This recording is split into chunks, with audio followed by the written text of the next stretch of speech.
We continue to see money moving out of stocks this morning. Markets under renewed pressure this morning. Again, another 160 points on the Dow Industrials. That's 2/3 of 1% after suffering the biggest declines in more than a year on Friday. Now, we had a good jobs report. As you know, it showed wages growing at the fastest pace in more than 8.5 years, fueling inflation expectations. Joining us right now is the editor-in-chief of the Daily Caller, Christopher Bedford, to weigh in here. Christopher, good to see you. Thanks so much for joining us. Good morning. We're seeing more selling in the market this morning, and it is because of this expectation that things are getting better. Wages will go up. They were up 2.9% year over year. What's your take on this market turmoil this morning?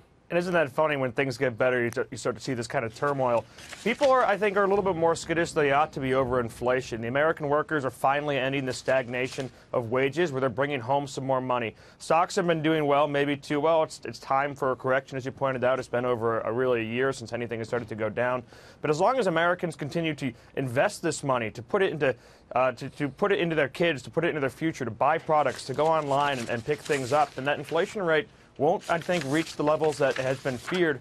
And this looks to me more of a minor, a correction, a necessary correction. And with the tax rate down as much as it is, with the new Republican tax plan coming in, it's hard to see how this couldn't be a healthy year for the U.S. economy. Well, you got to say that there are a lot of positive things happening. I mean, Here we are talking about wages up 2.9%, Connell, over the last year. And then you got the Atlanta Federal Reserve prediction that the economy is going to grow 5.4% in the first quarter. That was a huge number. That was crazy. I thought it was a mistake when it came in on Friday and saw that. But and who knows, it may be. It's just a model that's telling us that that's going to happen. But that's kind of the point, Chris, right? That what is good for the economy may be bad for stocks, and the economy, if anything, to your point, which you already made, may be overheating just a little bit. Politically, though, there are still some pretty good stories for the administration to tell, I guess, if you stick to the economy rather than talking specifically about market moves, right?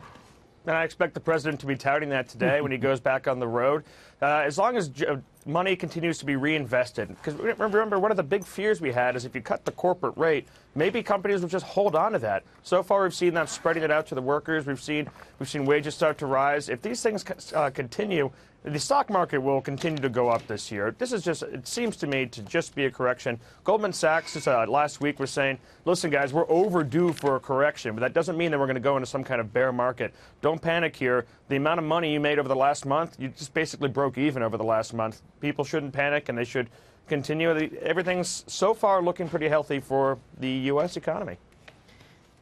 One of the things that I have been hearing people say is that they just don't understand why this is happening, not just because all the indicators are so positive, but also because every time we've been talking about rate hikes, people have been talking about, is this going to be the time that we have a correction? So this is somewhat expected, and I think with the transition of Yellen and other things, I think people are just uncertain, but we all have been saying, like Dagan said, we expected this to happen. So how long do you think we're going to be seeing this? And it's been about a year and a half, really, since a correction of any noticeable level. And the interest rate is still incredibly low. At 1.5, it's not a very high rate. As long as actual inflation does not kick in, it should start to rise again in the next week. Maybe this week it should finish out and start to go back up again. Of course, the markets don't always do exactly what I tell them to, so who knows? Fair enough. But, Chris, therein lies the issue with the 10-year yield moving up to a 4-year high at north of 2.85%. On Friday, the question is the bond market telling the Federal Reserve that inflation is picking up, and will the Federal Reserve have to hike interest rates more in the coming year? It may be even more than 4 times, because four rate hikes seem to be priced into the market at the very least. That would raise borrowing costs for virtually everybody. I'll point to something to give it some perspective. The market sold off sharply in early 2016. The S&P was down 10% toward the beginning of the year. Oil prices dropped to nearly $26 a barrel. But what happened with stocks, because the economy was on solid footing, and yes, President Obama was still the president, but again, you saw stocks pull back, take a breather, and then continue the move higher. I think it's worth also mentioning that Jay Powell takes the reins today. Right. Yeah. He's a chairman of the Federal Reserve, very much in step with the low interest rate mentality. This is President Trump's pick. It's worth noting who is running the Fed in an environment when we're debating whether it's 3 or 4.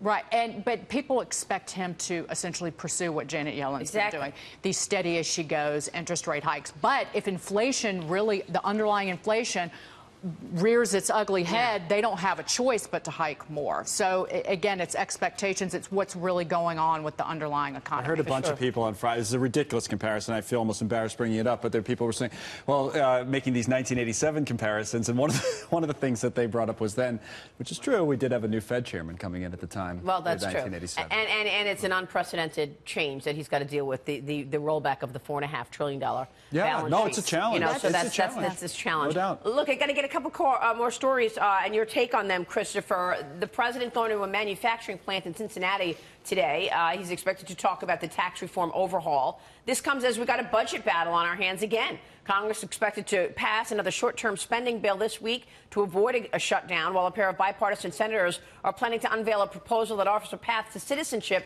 for dreamers without funding for a wall along the southern border. What's your take on all of this? I feel like the president has put the Dems in a box here by offering 3 times what they actually asked for. If they say no to this most recent offer from the president, you have to wonder if they actually really want a DACA deal. I agree. And senior White House officials have signaled to us that they gave this larger number, larger than what was asked for, as kind of a feint to see Democrats. Are you guys serious about this? Because we're not going to talk about the 800,000. Let's talk about more like 1.8 million people. But if you take this deal, then we expect to see actual immigration reform. You give to your base what you promised. We give to our base what we promised. And moderate Republicans and liberal Republicans, I expect to try and start siding with the defense hawks and the Democrats to try to possibly even quiet the conservative voices in the House of Representatives, and maybe to attach it to a spending deal and get something actually done here on the DACA thing. If that happens, then conservatives will be left out in the cold. But President Trump also has signaled that if you don't take this deal, Democrats, then we're going to go back to the old numbers and we're going to play a little harder ball and see what happens then. Yeah, well, we'll see about that. If they don't accept this deal, it does underline the idea, Lee Carter, that the Democrats really just want to resist. There's really nothing that they want. That's absolutely right. And I really think that they've got to be careful about that, because coming in the midterms, they have to have a message and stand for something and show that they're willing to come to the table. Yeah, we'll see about that. Christopher Bedford, good to see you, sir. Good to see you. Thank you so much.